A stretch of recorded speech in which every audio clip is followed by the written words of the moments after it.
Hey YouTube, Mochismo Eugene again. Another video from Exit Strategy. I tried to make this video. Well, I actually succeeded in making this video on my GoPro, but I haven't yet found out how to upload from there. Just having a hard time doing it. Meantime, I'm just gonna attempt to make this video over again, and the title of this is When You Awaken, you see it all. When you awaken, you see it all. Now, I'm going to speak about a few different things in context to waking up and seeing it all. So bear with me. There are a couple of the dynamics of when you wake up. You're going to become hyper vigilant. You're going to always see, once you learn about narcissism, obviously, and if you learn about it in a very healthy way, meaning if you get the insight, not so much academically speaking, that's a start to understand the behavior patterns and the psychopathy behind these people. But what's going to pay you dividends is the fact that you lived with these individuals, and you're going to use the psychopathy or the 9 or 10 traits of narcissistic personality disorder, and you're going to apply that with what you experienced. And this is where you're going to hone in on your craft of knowing who that narcissist really was or is that you dealt with in the past. And going forward, you're going to be able to detect these people without even really trying. You're just gonna it's almost like the light that you use when you go in a nightclub, that light they use, and when you get stamped, your hand stamped or your arm stamped, it's an ultraviolet light. You're gonna be, these people, they actually expose themselves, because once you awake to the bullshit or the matrix, if you will, you won't go along to get along. First of all, you begin to evolve into what we would like to say the authentic version of who you really are. You'll start shaving the fat off of all the superficial personas that you had, all the superficial facades that we put on. We said what was expected of us. We did what was expected of us. I'll give you a perfect example. Sometimes when you're going in a convenience store, you'll sometimes catch a narcissist will hold the door open just to hear you say thank you. And what I've often done, if I detected it was a narcissist and they opened the door for me, not to be overtly rude, I would go through the door and I would slightly turn my head. Say they're over here, I would slightly turn my head like something caught my attention, and just continue to pass through the door. Don't say thank you or anything. Leave them on red. But that is some of the stuff that you can do. And not to be mean, it's just stuff you can do to I don't want to say piss them off, but you have them spellbound, like, huh? Oh, I got a chuckle out of that. But you won't get along to go along. That was real funny. That's a true story, though. You don't just do things out of just habit. You learn to do things in a more authentic way. Not that you weren't authentic before, but we did what was expected of us. We did what was, for lack of a better word, politically correct. So that's another dynamic of waking up. You see everything, and so you'll be hyper vigilant starting out, and you'll have to work hard at not so much focusing or emphasizing on the fact that you see a narcissist, you detect a narcissist, you see strong narcissistic traits in people. You're going to really start working on you to get your equilibrium back, because I went through it.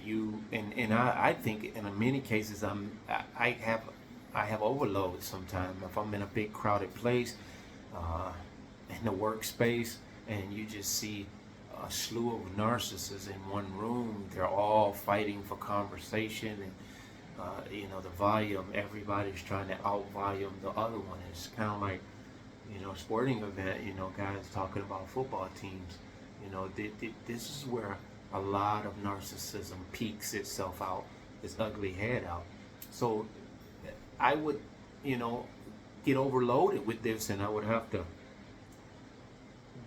disconnect or detach myself uh, from that experience right there. And how I do it, even today, how I do it is I either take a step back, I go into another space, I think about something that's beneficial to me and where I'm trying to go in life, and in many cases just ignore it to the best of your ability. Because if you don't, you're so hyper vigilant, the narcissist can read your energy. You basically just want to be nonchalant. When you see a narcissist, you leave a narcissist. Wherever you see a narcissist, you leave a narcissist right there. And you see it all. You're never going to be the same ever again in your life, ever. You're going to be a different person from this point on for the rest of your life, in a good way. You're going to also experience an aspect of smearing. You're going to have a diabolical smearing on all fronts. It's going to be from afar. It's going to be smears uh, in the immediate circles, because your whole persona changes once you're awakened.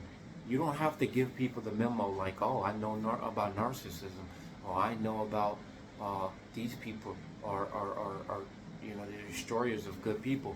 You don't have to even tell people this. They will sense that there's something different about you, because you're going to move differently.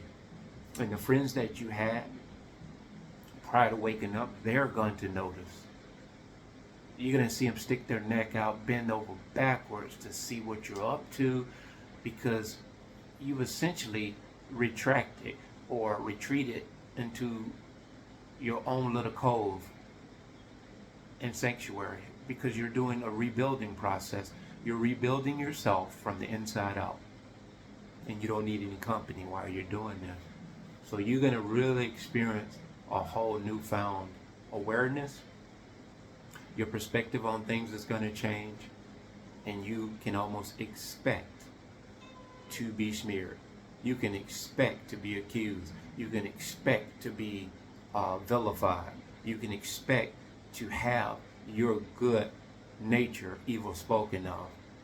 Your presence is going to annoy.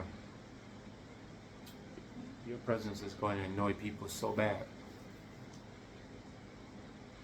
Because if you see how I'm staring right now, you're going to have a different stare. You're going to have a different poise. You're going to have a different focus. I mean, you are not so much fixated on this new thing or this new appearance you have, but people on the outside will definitely, straightway see it. And if you understand your healing and your awakened state now, you won't be caught by surprise. You will almost expect it. That's when you're really healing, and you're really coming into who you really are supposed to be, and who you were always supposed to be. Better late than never, right? You're gonna know and anticipate things before they happen.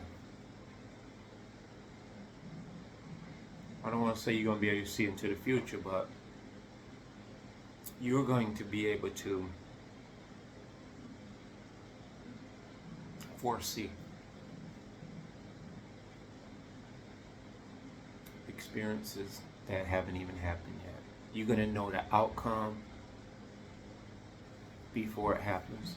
You're going to know, anticipate what this person will potentially do as a result of you doing this or that.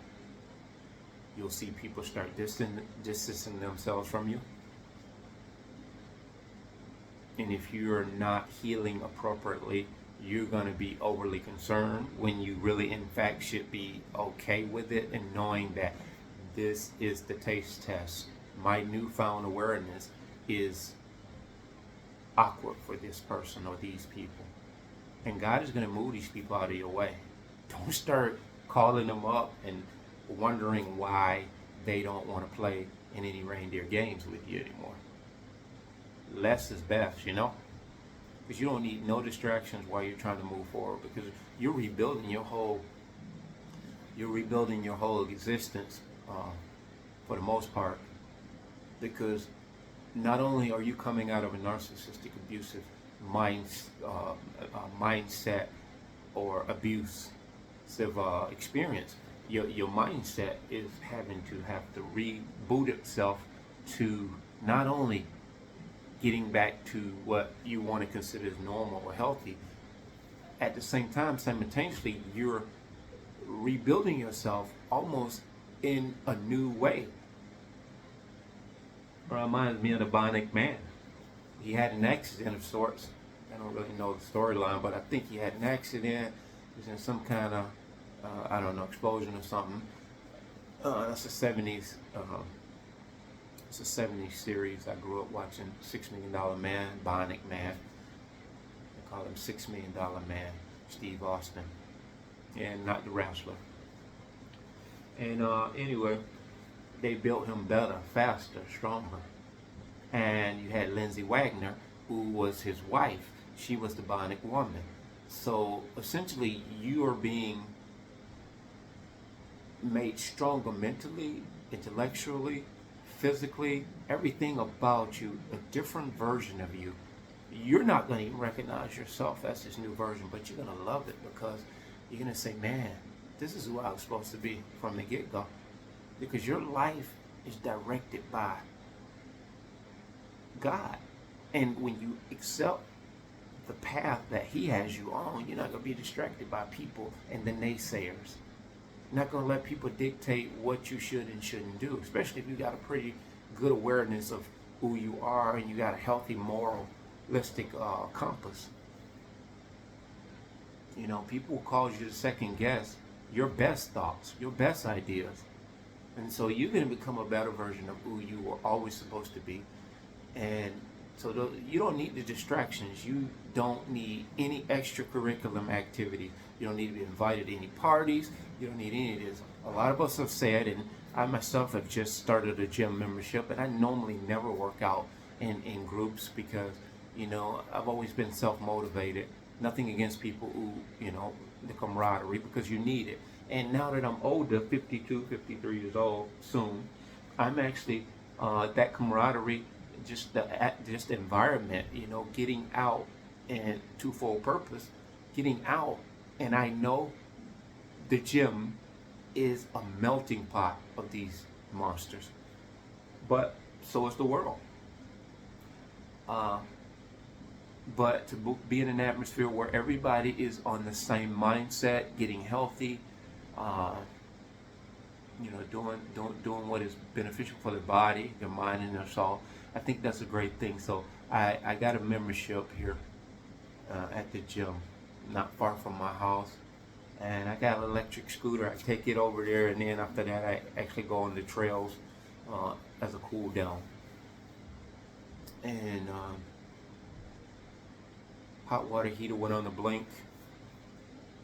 Well, it's probably 2 weeks now. It's brand new, sitting down, another new one, and I haven't installed it yet. But I found that cold showers feel so good, but nothing like a hot shower for the muscles. So tomorrow I'll probably put that in finally. And that's just a couple of aspects of waking up and seeing everything. You see it all. And as we speak right now, I'm under really severe scrutiny at the workplace. I'm actually being given a suspension for a week. Thursday, I'll know the outcome of that. After the outcome, I'll give a video of it, whether it goes in my favor or against my favor. I'll definitely spill the beans on that. But meantime, I've been asked to not talk about it. This is going to be a real good video one way or the other, because I will talk about it, but I will respect the fact that they don't want me to speak on the specifics of it until after the investigation. So, take it from me, guys, when you awaken, you see it all, but be of good cheer, because all is not lost. Matter of fact, whatever you lost, it was in your best benefit. With that, being blessed.